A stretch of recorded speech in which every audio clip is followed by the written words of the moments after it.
आप सभी को प्रणाम। परम पूज्य गुरुदेव पंडित श्री राम शर्मा आचार्य जी के विचार प्रसार में आप सभी का स्वागत है। परम पूज्य गुरुदेव की आत्मकथा हमारी वसीयत और विरासत का 5वां अध्याय दिए गए कार्यों का प्राणपण से निर्वाह का दूसरा भाग। मनोरंजन के लिए एक पन्ना भी कभी नहीं पढ़ा है।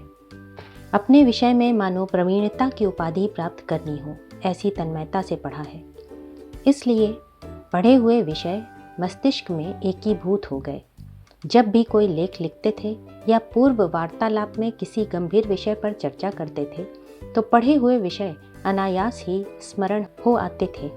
लोग पीठ पीछे कहते हैं, ये तो चलता फिरता एनसाइक्लोपीडिया है।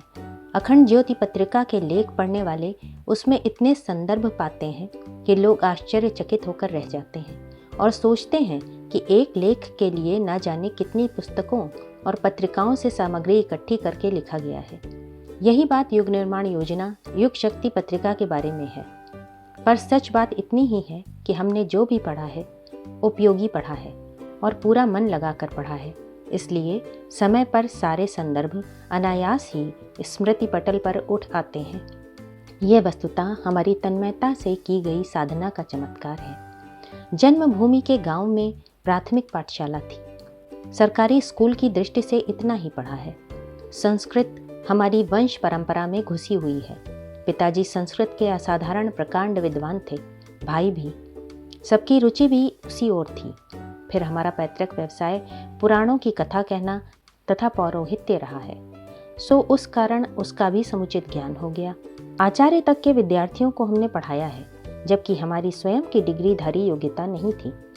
इसके बाद अन्य भाषाओं के पढ़ने की कहानी मनोरंजक है। जेल में लोहे के तसले पर कंकड़ की पेंसिल से अंग्रेजी लिखना प्रारंभ किया। एक दैनिक अंक लीडर अखबार का जेल में हाथ लग गया था, उसी से पढ़ना शुरू किया। साथियों से पूछताछ कर लेते। इस प्रकार एक वर्ष बाद जब जेल से छूटे तो अंग्रेजी की अच्छी खासी योग्यता उपलब्ध हो गई थी। आपसी चर्चा से हर बार की जेल यात्रा में अंग्रेजी का शब्दकोश हमारा बढ़ता ही चला गया एवं क्रमशः व्याकरण भी सीख ली। बदले में हमने उन्हें संस्कृत एवं मुहावरों वाली हिंदुस्तानी भाषा सिखा दी। अन्य भाषाओं की पत्रिकाएं तथा शब्दकोश अपने आधार रहे हैं और ऐसे ही रास्ता चलते अन्य भाषाएं पढ़ ली हैं। गायत्री को बुद्धि की देवी कहा जाता है। दूसरों को वैसा लाभ मिला या नहीं, पर हमारे लिए ये चमत्कारी लाभ प्रत्यक्ष है। अखंड ज्योति की संस्कृत निष्ठ हिंदी ने हिंदी प्राध्यापकों तक का मार्गदर्शन किया है। ये हम जब देखते हैं तो उस महाप्रज्ञा को ही इसका श्रेय देते हैं। अति व्यस्तता रहने पर भी विज्ञ की ज्ञान की विभूति इतनी मात्रा में हस्तगत हो गई जिसमें हमें परिपूर्ण संतोष होता है और दूसरों को आश्चर्य।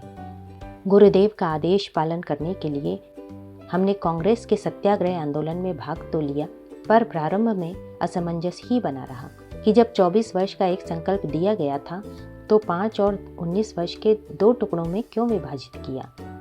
फिर आंदोलन में तो हजारों स्वयंसेवक संलग्न थे, तो एक की कमी वेशी से उसमें क्या बनता बिगड़ता था। हमारे असमंजस को साक्षात्कार के समय ही गुरुदेव ने ताड़ लिया था। जब बारी आई तो उनकी परावाणी से मार्गदर्शन मिला कि युग धर्म की अपनी महत्ता है, उसे समय की पुकार समझकर अन्य आवश्यक कार्यों को भी पीछे छोड़कर उसी प्रकार दौड़ पड़ना चाहिए जैसे अग्निकांड होने पर पानी लेकर दौड़ना पड़ता है और अन्य सभी आवश्यक काम छोड़ने पड़ते हैं। आगे संदेश मिला कि अगले दिनों तुम्हें जनसंपर्क के अनेक काम करने हैं। उनके लिए विविध प्रकार के व्यक्तियों से संपर्क साधने और निपटने का दूसरा कोई अवसर नहीं आने वाला है। ये उस उद्देश्य की पूर्ति का एक चरण है जिसमें भविष्य में बहुत सा श्रम व समय लगाना है। आरंभिक दिनों में जो पाठ पढ़े थे, पूर्व जन्मों में जिनका अभ्यास किया था, उनके रिहर्सल का अवसर भी मिल जाएगा। ये सभी कार्य निजी लाभ की दृष्टि से महत्वपूर्ण नहीं है। समय की मांग तो इसी से पूरी होती है। व्यवहारिक जीवन में तुम्हें 4 पाठ पढ़ाए जाने हैं। पहला समझदारी, दूसरा ईमानदारी, तीसरा जिम्मेदारी और चौथा बहादुरी। इनके सहारे ही व्यक्तित्व में खरापन आता है और प्रतिभा पराक्रम विकसित होता है। हथियार भोतरे तो नहीं पड़ गए, कहीं पुराने पाठ विस्मृत तो नहीं हो गए, इसकी जांच पड़ताल नए सिरे से हो जाएगी। इस दृष्टि से एवं भावी क्रिया पद्धति के सूत्रों को समझने के लिए तुम्हारा स्वतंत्रता संग्राम अनुष्ठान भी जरूरी है। देश के लिए हमने क्या किया, कितने कष्ट सहे, सौंपे गए कार्यों को कितनी खूबी से निभाया, इसकी चर्चा यहाँ करना सर्वथा अप्रासंगिक होगा। उसे जानने की आवश्यकता प्रतीत होती हो तो परिजन पाठक उत्तर प्रदेश सरकार के सूचना विभाग द्वारा प्रकाशित आगरा संभाग के स्वतंत्रता संग्राम सेनानी पुस्तक पढ़ें। उसमें अनेक महत्वपूर्ण कार्यों के साथ हमारा उल्लेख हुआ है। श्री राम मत हमारा उन दिनों का प्रचलित नाम है। यहाँ तो केवल ये ध्यान में रखना है कि हमारे हित में मार्गदर्शक ने किस हित का ख्याल मन में रख कर ये आदेश दिया। इन 10 वर्षों में जेलों में तथा जेल से बाहर अनेक प्रकृति के लोगों से मिलना हुआ। स्वतंत्रता संग्राम के समय में जन जागृति चरम पर थी। शूरवीर साहस के धनी संकल्प बल वाले अनेकों ऐसे व्यक्ति संपर्क में आए जिनसे हमने बहुत कुछ सीखा। जन समुदाय को लाभान्वित करने और नैतिक क्रांति जैसे बड़े कार्य के लिए अपना प्रशंसक, समर्थक, सहयोगी बनाने हेतु किन रीति नीतियों को अपनाना चाहिए, यह मात्र 2 वर्षों में ही सीखने को मिल गया। इसके लिए वैसी पूरी जिंदगी गुजार देने पर यह सुयोग उपलब्ध नहीं होता। विचित्र प्रकृतियों का अध्ययन करने का इतना अवसर मिला जितना देश के अधिकांश भाग का परिभ्रमण करने पर मिल जाता। हमारे मन में घर गृहस्थी, अपने पराये का मोह छूट गया और उन विपन्न परिस्थितियों में भी इतनी प्रसन्नता पूर्वक जीवन जिया कि अपने आपे की मजबूती पर विश्वास होता चला गया। सबसे बड़ी बात यह कि हमारा स्वभाव स्वयं सेवक की तरह ढलता चला गया, जो अभी भी हमें इस चरमावस्था में पहुंचने पर भी विनम्र बनाए हुए है।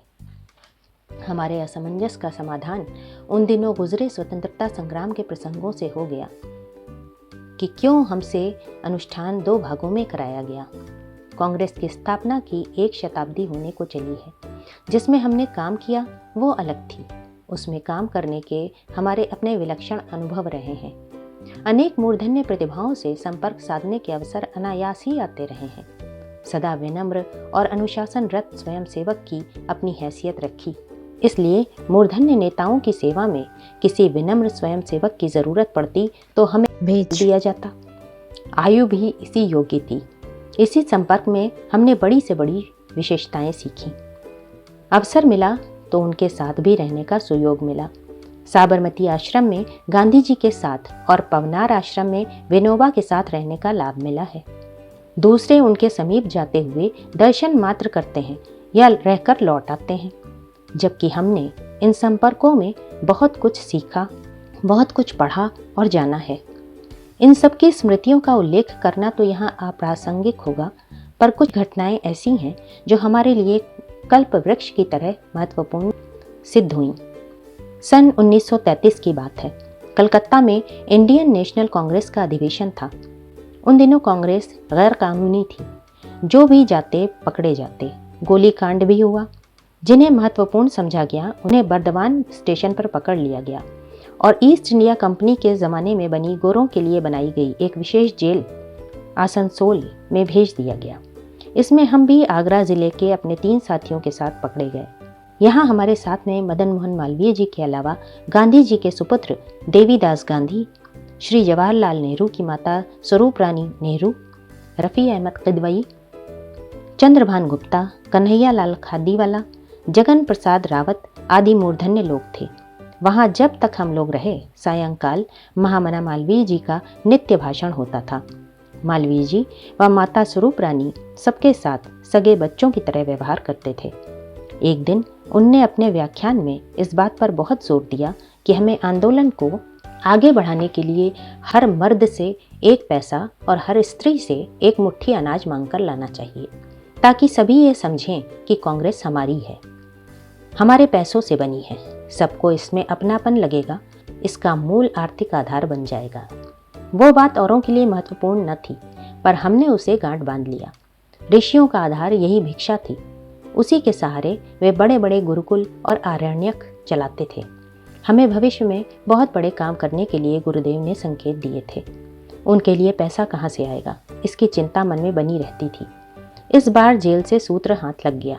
जेल से छूटने पर जब बड़े काम पूरे करने का उत्तरदायित्व कंधे पर आया, तब उसी फॉर्मूले का उपयोग किया। 10 पैसा प्रतिदिन या 1 मुट्ठी अनाज। अंशदान के रूप में यही तरीका अपनाया और अब तक लाखों नहीं करोड़ों रुपया खर्च कर चुके हैं। कांग्रेस अपनी गायत्री गंगोत्री की तरह जीवन धारा रही। जब स्वराज्य मिल गया तो हमने उन्हीं कामों की ओर ध्यान दिया जिनसे स्वराज्य की समग्रता संपन्न हो सके। राजनेताओं को देश की राजनीतिक आर्थिक स्थिति संभालनी चाहिए, पर नैतिक क्रांति, बौद्धिक क्रांति और सामाजिक क्रांति उससे भी अधिक आवश्यक है, जिसे हमारे जैसे लोग ही संपन्न कर सकते हैं। ये धर्मतंत्र का उत्तरदायित्व है। अपने इस नए कार्यक्रम के लिए अपने सभी गुरुजनों से आदेश लिया और कांग्रेस का एक ही कार्यक्रम अपने जिम्मे रखा, खादी धारण। इसके अतिरिक्त उसके सक्रिय कार्यक्रमों से उसी दिन पीछे हट गए जिस दिन स्वराज्य मिला। इसके पीछे बापू का आशीर्वाद था। प्रायः 20 वर्ष लगातार काम करते रहने पर जब मित्रों ने स्वतंत्रता संग्राम सेनानी के नाते निर्वाह राशि लेने का फॉर्म भेजा तो हमने हंसकर स्पष्ट मना कर दिया। हमें राजनीति में श्री राम मत्त या मत्त जी के नाम से जाना जाता है। जो लोग जानते हैं उस समय के मूर्धन्य जो जीवित हैं उन्हें विदित है कि आचार्य जी, मत्त जी कांग्रेस के आधार स्तंभ रहे हैं और कठिन से कठिन कामों में अग्रिम पंक्ति में खड़े रहे हैं, किंतु जब श्रेय लेने का प्रश्न आया तो उन्होंने स्पष्टता स्वयं को पर्दे के पीछे रखा। तीनों काम यथावत पूरी तत्परता और तन्मयता के साथ संपन्न किए और साथ ही गुरुदेव जब जब हिमालय बुलाते रहे तब तब जाते रहे। बीच में 2 आमंत्रणों में उनने 6-6 महीने ही रोका। कहा, कांग्रेस का कार्य स्वतंत्रता प्राप्ति की दृष्टि से इन दिनों आवश्यक है, सो इधर तुम्हारा रुकना 6-6 महीने ही पर्याप्त होगा। उन 6 महीनों में हमसे क्या कराया गया एवं क्या कहा गया ये सर्वसाधारण के लिए जानना जरूरी नहीं है। दृश्य जीवन के ही अगणित प्रसंग ऐसे हैं जिन्हें हम अलौकिक एवं दैवी शक्ति की कृपा का प्रसाद मानते हैं। उसे याद करते हुए कृतकृत्य होते रहते हैं। इसी के साथ अध्याय 5 यहीं समाप्त होता है। हमारी वसीयत और विरासत, पृष्ठ संख्या 26 से 36। आप सभी को अपना बहुमूल्य समय देने के लिए हृदय से आभार एवं अनगिनत धन्यवाद। सादर प्रणाम।